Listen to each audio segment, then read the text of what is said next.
एक गांव में एक मेहनती किसान रहता था जिसका नाम अहमद था। अहमद हर दिन सुबह सवेरे उठकर अपने खेतों में काम करता, पानी देता, जमीन की देखभाल करता और फसलें उगाता। वो बहुत मेहनती और सब्र वाला था।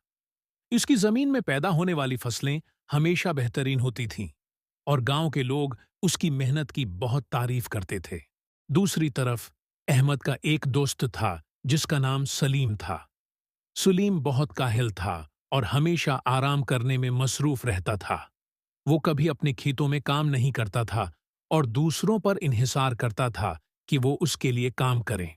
कुछ सालों में अहमद की मेहनत रंग लाई। उसकी फसलें बहुत अच्छी हुईं और वो अपने खेतों से इतनी कमाई करने लगा कि उसने अपने लिए एक नया और खूबसूरत घर बनवा लिया। उसका घर सबके लिए एक मिसाल बन गया कि मेहनत और लगन से क्या कुछ हासिल किया जा सकता है। दूसरी तरफ सलीम, जो हमेशा काहली करता था, उसके खेत बर्बाद हो गए और वो पीछे रह गया। उसे अहमद की कामयाबी देखकर अफसोस हुआ, लेकिन अब बहुत देर हो चुकी थी। मेहनत और सब्र के फल हमेशा मीठे होते हैं, जबकि काहिल इंसान को पीछे छोड़ देती है।